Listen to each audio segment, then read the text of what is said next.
आप सभी का स्वागत है मेरी इन बिना किसी लॉजिक की कुछ लॉजिकल बातों में। So the basic purpose of every education system is that to get you a job. हमें इन सॉफ्ट स्किल्स को सीखने के लिए कुछ स्पेयर टाइम ही निकालने हैं। Second, determine exactly what you intend to give in return for the money you desire. Hey folks, this is Prajwal Jaiswal and आप सभी का स्वागत है मेरी इन बिना किसी लॉजिक की कुछ लॉजिकल बातों में। This is my first video on random talk, so let me give you a quick introduction about my self. So हर किसी के अंदर एक कीड़ा होता है। अब आप इस कीड़े को गलत वे में नहीं लीजिएगा, बस बात होती है उसे बाहर निकालने की। तो मैं भी कोशिश कर रहा हूँ कि कुछ बाहर निकले। Well forget, I am pursuing my CEOs और काफ़ी वास्ट सिलेबस और टाइट शेड्यूल होने के साथ लाइफ काफ़ी घिसी पिटी और बोरिंग सी होने लगती है। कुछ दोस्त लाइफ में रह जाते हैं और काफ़ी कुछ चले भी जाते हैं, और अपनी इन्हीं कुछ लाइफ की साइड हसल से बोर होके मैं आपको अपना यहाँ फालतू का ज्ञान देने चला आया। सो चलिए शुरू करते हैं। So the topic of this video is how to get rich. इस पूरे वीडियो में हम टोटली मनी कंसेप्ट्स के बारे में बात करने वाले हैं। एंड अगर किसी को ऐसा लगता है कि रुपयों के बारे में, पैसों के बारे में बात करना अच्छी बात नहीं है, then it's your choice, you obviously quit the video. ये बात बिल्कुल ठीक है कि money can't buy happiness, but एक ट्रुथ ये भी है कि money is a medium through which all the happiness comes. Money is a tool. जैसे एक फोक होती है, चम्मच, जिससे हम मैगी खाते हैं, वैसे ही money is a tool, that's it. And if anybody is talking about this tool, this doesn't mean that he is wrong. मैंने एक किताब पढ़ी थी, rich dad and poor dad.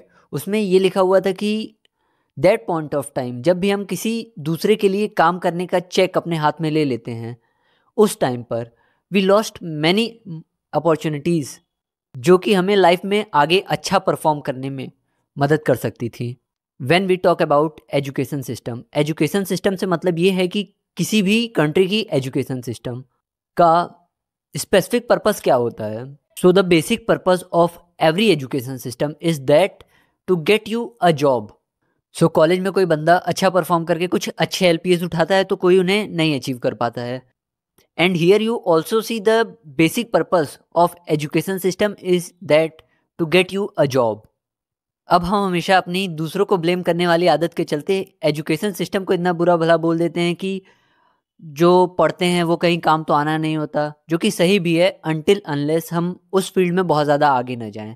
हमारे एक टीचर जो कि हमें टैक्सेशन पढ़ाते हैं, वो भी कहते हैं कि बेटा जो अभी आप ये सब पढ़ रहे हो ये कहीं आगे लाइफ में काम नहीं आने वाला, पर फिर भी इन्हें क्यों पढ़ाया जाता है। तो उनका बहुत सीधा सा जवाब ये होता है कि इससे हमारे दिमाग की एक्सरसाइज होती है। जैसे हम जिम जाते हैं, डंबल उठाते हैं, ये क्यों करते हैं?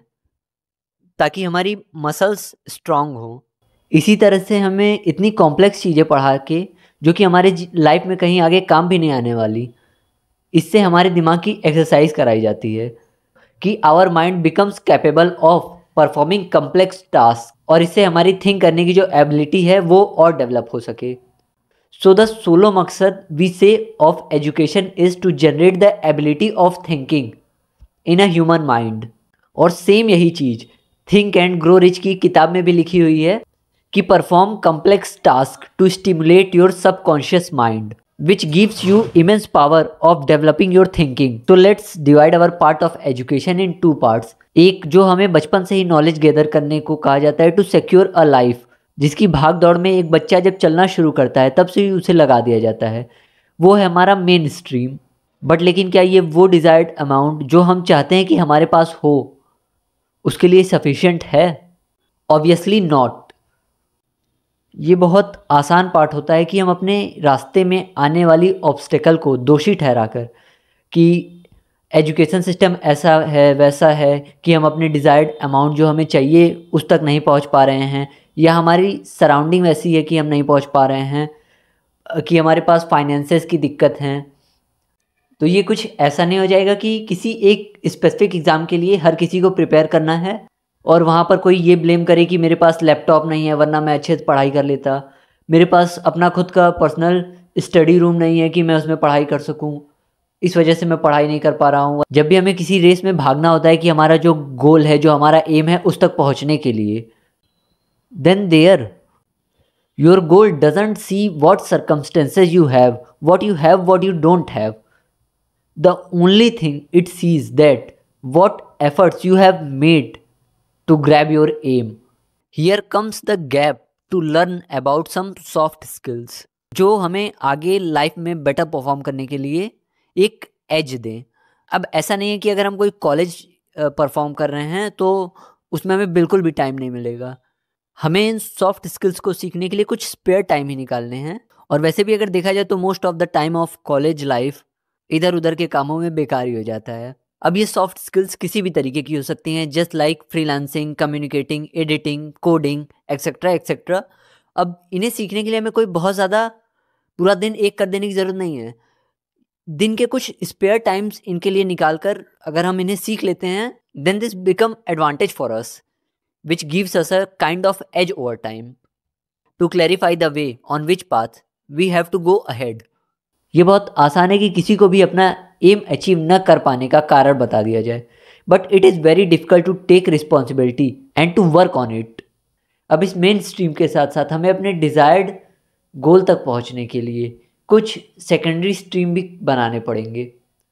पहले तो ये कहना भी ठीक था कि हाँ रिसोर्सेज नहीं है, लेकिन अब रिसोर्सेज की कमी ही नहीं है. Only we have to think upon it and over time develop a skill which could help us to earn more in our future. Stop giving excuses, just use your resources in the most effective manner you can. Just grab your resources and step into the arena. सबका अपना अपना thought हो सकता है, कोई भगवान को मानता है तो कोई नहीं मानता है, बट एक चीज़ होती है जिसे हर कोई मानता है, जो कि है नेचर. एक बात ये अक्सर कही जाती है कि you are the average of 5 peoples with whom you sit. मतलब कि जिस नेचर में आप रहेंगे आप उसी नेचर में ढल जाएंगे. और पॉजिटिव इन्वायरमेंट और निगेटिव इन्वायरमेंट ये दोनों एग्जिस्ट करते हैं और ये हमें मानना होगा. So always be positive and faith in your self. Try to give your 100% what you are going to do. अब इन्हीं सब बातों को एक पावरफुल टोन में कहूँ तो think an idea, work on it, and let the power of universe to turn it into reality. And the power of universe really exists. ये चीज़ एक हाल ही में वेब सीरीज़ आती है हसलर, उसमें भी दिखाया जाता है कि उसे जो अचीव करना होता है वो एक वाइट बोर्ड पर लिख देता है और उस चीज़ को लेकर काम करना शुरू कर देता है. और he gives all his credibility of work done to universe. और यही कुछ यूनिवर्स वाली बात थिंक एंड ग्रो रिच की किताब में भी लिखी हुई है. कुछ wait a second, let me read you once. हाँ, तो इसमें ये कुछ मनी अचीव करने के प्रोस्पेक्टिव से ये बात लिखी गई है, जिनमें कुछ स्टेप्स दिए गए हैं कि जो अमाउंट ऑफ मनी आपको चाहिए, to grab that amount of money that you want, you have to go through these steps. First one, fix in your mind the exact amount of money you desire. Second, determine exactly what you intend to give in return for the money you desire. Third one, establish a definite date when you intend to possess the money you desire.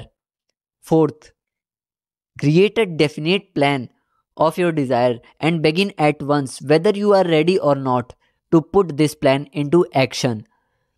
Fifth one, now write it out with a clear, concise statement of the amount of money you intend to acquire. Name the time, limit the acquisition. Sixth and the last, read your written statement aloud twice daily. And the most common thing जो कि इस किताब में कही गई है कि केवल इन चीज़ को लिखना और सोचना ही सफिशिएंट नहीं है. You have to mix your emotions with it, that why you are aiming for it, why you have to do it. You have to clear your why, and this all ruins if you didn't put your emotions in it. Take possible risk in your 20s. मेरा ये मानना है कि हर एक इंसान ने अपनी life में $1 मिलियन आइडिया ज़रूर सोचा होता है. But what separates the dreamer from the achievers is a burning desire to make it happen. अब मेरी इस बात का बिल्कुल भी ये मतलब नहीं है कि बस पैसा उठाया, कहीं इन्वेस्ट कर दिया या कहीं डेट ले लिया, ऐसा बिल्कुल नहीं करना है. हमें अभी इस थोड़ा स्टॉक मार्केट वाले रिस्क से बचना चाहिए, जहाँ पर भी देखो कोई भी इन्फ्लुएंसर आ जाता है और हमें 4 स्टॉक मार्केट के चार्ट दिखाकर कुछ भी बोलकर चला जाता है और हम समझते हैं कि हाँ, हाँ, ठीक है, इसमें इन्वेस्ट करना चाहिए। ये तो उतना आसान तो नहीं है, और इसके लिए बिना प्रॉपर स्टडी किए बगैर इसमें रिस्क लेना तो बिल्कुल ठीक नहीं है। अगर इस स्टॉक मार्केट में रिस्क लेना इतना आसान होता भी तो इतने महंगे-महंगे इसके कोर्सेज़ नहीं बिक रहे होते। इसमें एंटर करने के लिए लोगों को सीएफए और सीए जैसी टफ प्रिपरेशन करने की ज़रूरत नहीं पड़ती, जिसके केवल एक फॉर्म लाख-लाख, डेढ़-डेढ़ लाख रुपए के आते हैं। In our 20s our best investment is to invest in ourselves. अगर आज हम स्टॉक मार्केट में इन्वेस्ट करने के बारे में सोचें और पिछले स्टॉक मार्केट के 40 साल के रिकॉर्ड को देखें तो एक एवरेज वैल्यू लें, तो अगर आज हम स्टॉक मार्केट में 1000 रुपये डालते हैं तो 40 साल बाद लेट्स से कि लगभग उस पे हमें 14% का रिटर्न मिलता है, तो 40 साल बाद वो 1000 रुपये लगभग 2.5 लाख रुपए हो जाएंगे। लेकिन अगर यहाँ पर मैं इन्फ्लेशन को भी काउंटर करूँ तो हर साल लगभग एक एवरेज वैल्यू में बात करें तो 6% से इन्फ्लेशन भी बढ़ती होगी। तो जो 2.5 लाख रुपए होंगे वो आज का 1/10 कर लेते हैं कि 25,000 रुपये हो जाएंगे।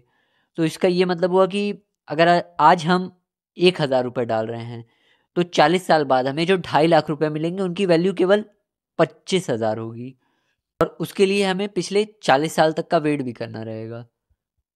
तो अभी के लिए ये हमारे लिए एक वाइज इन्वेस्टमेंट नहीं है, और अभी वो 1000 रुपये हम चाहें तो अपनी किसी सॉफ्ट स्किल को सीखने में यूज़ कर सकते हैं जो कि ज़्यादा वर्थ इट होगी। Whenever it comes to sharing something you should never think twice. कि बहुत लोगों की ये थिंकिंग होती है कि चलो अब तो पैसा कमा लिया, सारा पैसा अपने पास ही रखेंगे। इसका कोई मतलब नहीं होने वाला है। मनी इज़ अ टूल, कमाओ, लेकिन एट द एंड आपको इसे री इन्वेस्ट करना ही पड़ेगा। अब चाहे उसे आप जहाँ भी शेयर करो, in your society, not in your country, पर जिनके साथ आप रह रहे हैं एटलीस्ट उनके साथ तो करना ही पड़ेगा। And here also comes a part of nature. Sharing is also part of nature. आप केवल ऐसा नहीं कर सकते कि आप नेचर से सिर्फ लेते ही रहें, आपको उसके बदले में नेचर को देना भी पड़ेगा। Everything works on a rule, और इसका ये रूल है, नेचर का एक फ्लो है जिसे फॉलो करना ही पड़ता है। और वैसे भी मैंने किसी अमीर इंसान के बारे में ऐसा नहीं सुना है कि वो डोनेशन करने से गरीब हो गया हो, और नॉलेज भी बांटने से ही बढ़ती है। So that's all for today guys. Think on a vision and act on it. और मेरी इन इलॉजिकल सी बातों का अगर थोड़ा भी सेंस बना हो, इस वीडियो पर टाइम देना कुछ भी वैल्यूएबल लगा हो, then my comment section is always open for you. Don't forget to share your review.